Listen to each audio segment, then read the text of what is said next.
मित्रों, आज हम लोग भारत के संविधान के भाग 1 के बारे में चर्चा करेंगे और देखेंगे कि उसके विभिन्न अनुच्छेदों में क्या कहा गया है और समझने का प्रयास करेंगे। हमने अपने पहले वीडियो में आपको संविधान के बारे में बताया था। संविधान किसे कहते हैं?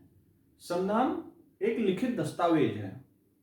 क्या है? एक लिखित दस्तावेज है संविधान हमारा, और इसकी तुलना आप एक बुक से कर सकते हैं, एक किताब से कर सकते हैं।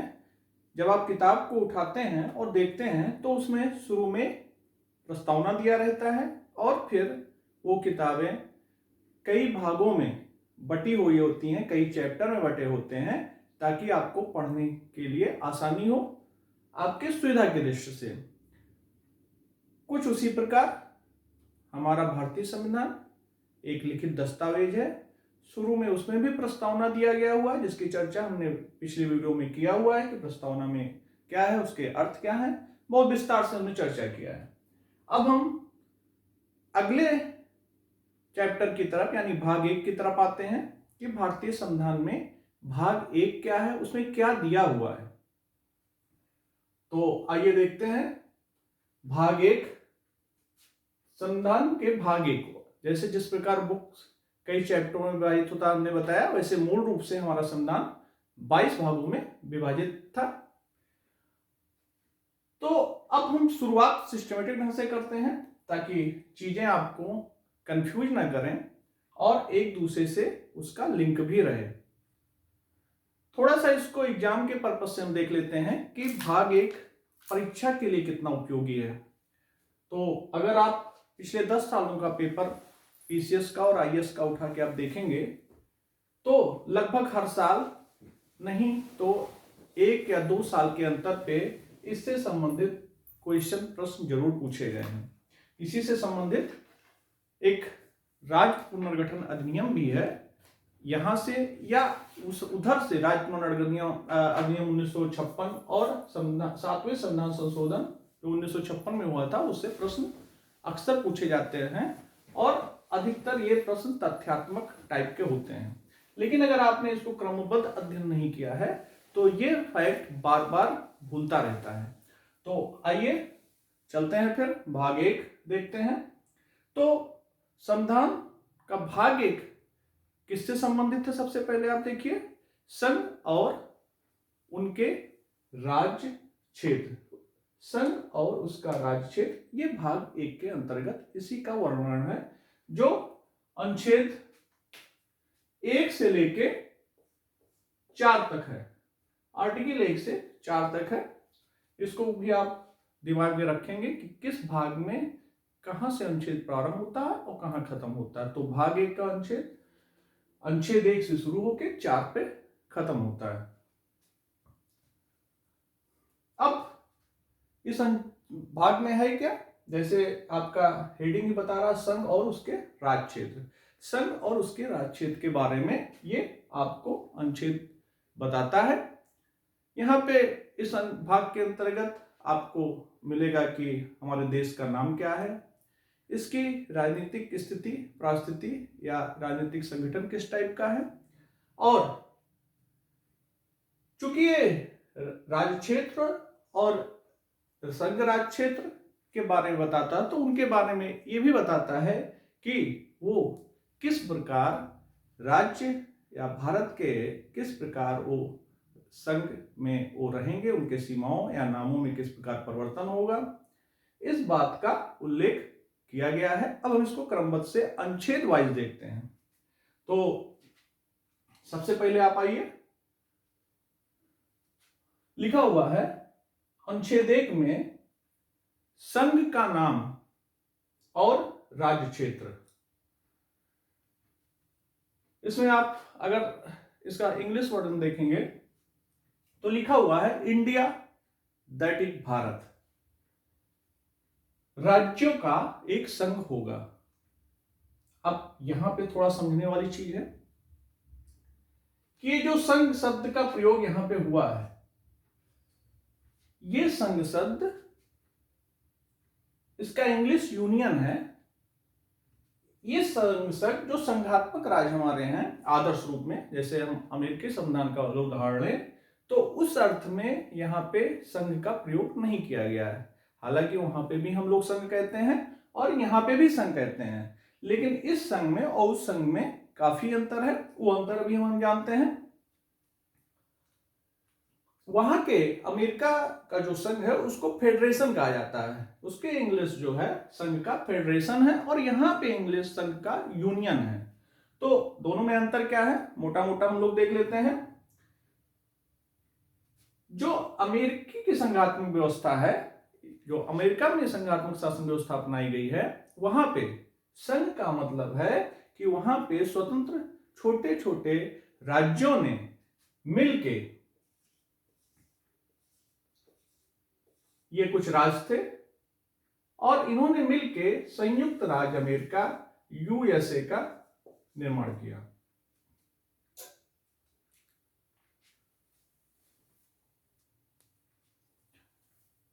इन राज्यों ने, स्वतंत्र राज्यों ने अमेरिकी संघ का निर्माण किया और इन राज्यों को अमेरिकी संघ इनके सीमा में, नाम में कोई परिवर्तन बिना राज्यों की सहमति से नहीं कर सकता है। और इस अर्थ में हमारा संघ अलग है, क्योंकि हमारे यहाँ जो राज्य हैं उनका निर्माण संघ के द्वारा किया गया है, राज्यों के द्वारा संघ का निर्माण नहीं हुआ है। थोड़ा इसको ध्यान से समझिएगा।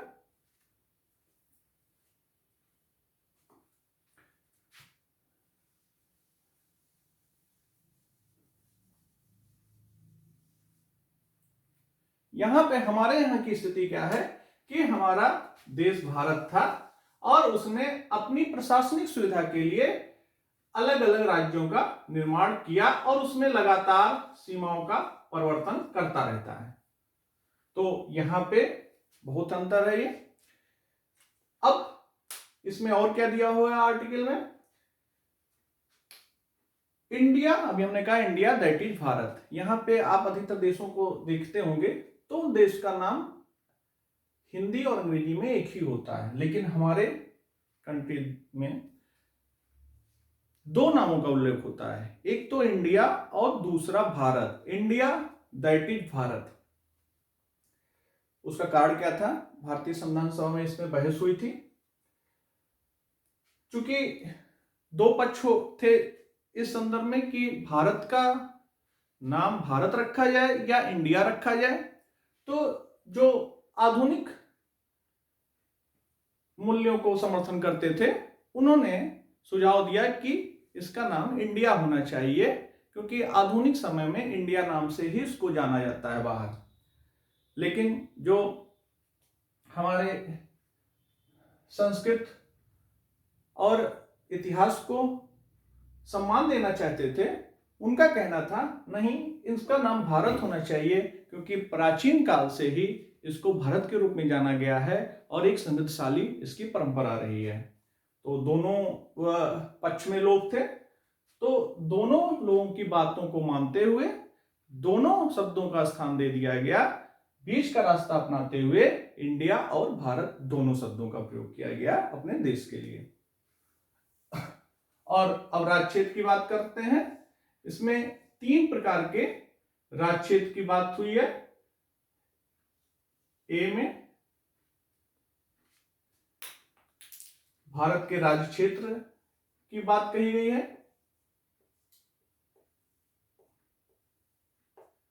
बी में संघ राज्य क्षेत्र,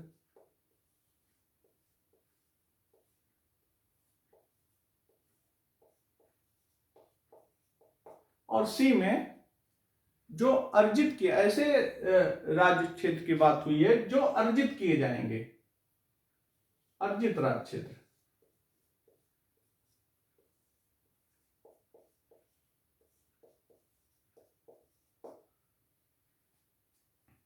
और इससे संबंधित अनुसूची 1 में राज्य क्षेत्र और संघ राज्य क्षेत्रों के नाम दिए गए हुए हैं, सूची बनाई गई है, और अर्जित राज्य क्षेत्र के अंतर्गत अभी कोई राज्य क्षेत्र नहीं है। आगे देखिए अनुच्छेद 2 क्या कहता है। अनुच्छेद 2 कहता है कि नए राज्यों का प्रवेश या स्थापना किस प्रकार होगी। यहाँ नए राज्य से मतलब है जो हमारे भारत के राज्य से बाहर के राज्य हैं, अगर उनको प्रवेश देना है तो वो आर्टिकल 2 के अंतर्गत दिया जाएगा, उसका विधि और नियम और प्रक्रिया के अंतर्गत। अब आते हैं अनुच्छेद 3 में, बहुत महत्वपूर्ण है और इसी का प्रयोग करके संसद अधिनियमों के द्वारा नए राज्यों का निर्माण पुनर्गठन करती रहती है। तो यहां पे देखते हैं लिखा हुआ है, नए राज्यों का निर्माण और वर्तमान राज्यों के क्षेत्रों, सीमाओं और नामों में परिवर्तन। संविधान ये कौन करेगा? संसद करेगी। संविधान ने संसद को अधिकार दिया है कि वो नए राज्यों का निर्माण कर सकती है, वर्तमान राज्यों के क्षेत्रों के सीमाओं में परिवर्तन कर सकती है और उनके नामों में भी परिवर्तन कर सकती है। तो ये अधिकार कहां से प्राप्त होता है? संविधान के द्वारा। और बहुत महत्वपूर्ण अनुच्छेद 4 देखिए, इसमें दिया गया है ये जो आर्टिकल 2 और 3 के अधीन जो विधियां बनाएंगी वो किस तरीके से होंगी। इसमें कहा गया है कि ये जो विधि बनाई जाएगी, जो यानी नए राज्यों का निर्माण, वर्तमान राज्यों के क्षेत्रों की सीमाओं या नामों में जो भी परिवर्तन संबंधित अधिनियम होंगे या विधि बनाई जाएगी, उसके लिए साधारण विधायी प्रक्रिया की आवश्यकता होगी। वो आर्टिकल 368 के अंतर्गत संविधान संशोधन नहीं समझा जाएगा।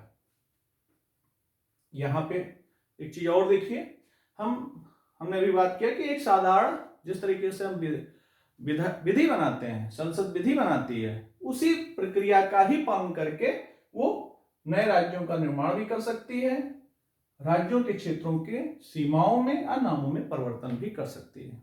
अब यहीं पे आपने अभी देखा अमेरिका में ये काम अमेरिकी संघ नहीं कर सकती है।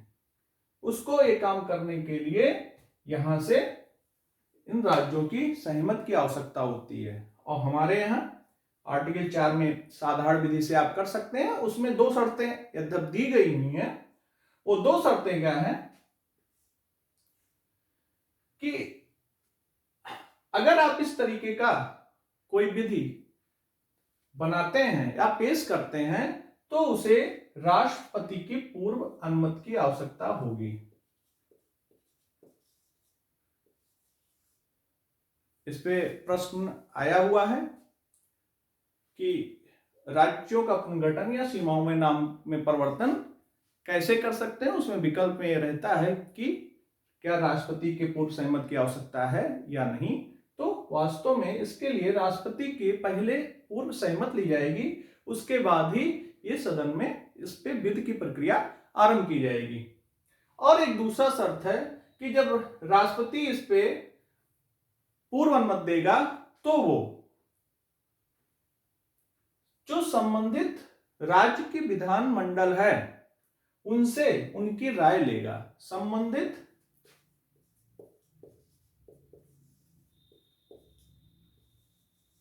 विधानमंडल की राय, संबंधित विधानमंडल की राय के बाद ही राष्ट्रपति पूर्व सम्मति प्रदान करेगा। लेकिन विधानमंडल जो राय देगा उसके लिए राष्ट्रपति बाध्य नहीं है उसको मानने के लिए। ये देखिए यहाँ पे बहुत बड़ा एक तथ्य है, क्योंकि यहाँ पे आपको दिखाया अमेरिका के संविधान में कि वहां पे भी अमेरिकी संघ कर सकता है सीमाओं में परिवर्तन, नामों में परिवर्तन राज्यों की, परंतु वहां पे जो है अगर राज्यों ने सहमति नहीं दी तो अमेरिकी संघ उनके नाम या उनकी सीमाओं में परिवर्तन नहीं कर सकता है। लेकिन हमारे देश में क्या है, हमारे देश में अगर विधानमंडल की राय तो जानी जाएगी, जो उन विधानमंडल की राय जो नए हम राज्य का निर्माण कर रहे हैं, सीमा में परिवर्तन कर रहे हैं, उनसे संबंधित जो राज्य हैं उनके विधानमंडल की राय राष्ट्रपति जानने का प्रयास करेगा और उसके लिए और एक अवधि भी तय कर सकता है। इतने अवधि के बीच में अगर विधानमंडल ने राय दिया तो ठीक, और नहीं दिया तो आगे की कार्रवाई प्रारंभ की जा सकती है। दूसरी चीज महत्वपूर्ण बात है और ध्यान देने योग्य बात है कि राष्ट्रपति बाध्य बिल्कुल भी नहीं है। राष्ट्रपति बाध्य नहीं है इनके विचारों को के सहमत के लिए कि वो विचार माना ही जाए। तो संघ और राज्य क्षेत्र में हमने यहां से यहां तक महत्वपूर्ण अनुच्छेद को देखा और यहां तक समझा। अब इसी से संबंधित एक राज्य पुनर्गठन आयोग जिसकी स्थापना 1953 में होती है उसके बारे में हम चर्चा करेंगे, क्योंकि आपने यहां पे देखा है कि संसद को यह शक्ति दी गई है कि वो राज्यों की सीमाओं नामों में परिवर्तन कर सकती है। और इसीलिए यहां पे संविधान ने राज्यों के अस्तित्व को किसी प्रकार की गारंटी नहीं दी है, यानी कि उसकी अस्तित्व संसद के ऊपर निर्भर करता है।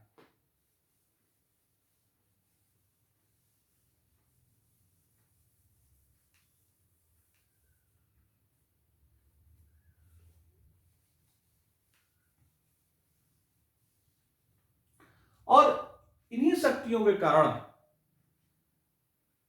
यह भी कहा जा सकता है, या यह भी कहा जाता है कि भारत संघ अपने राजनीतिक मानचित्र का पुनर्चित्रण करती रहती है या कर सकता है, क्योंकि वो अपने प्रशासनिक सुविधा या अन्य आधार पे राज्यों की सीमाओं और नामों में परिवर्तन करने का अधिकार रखती है।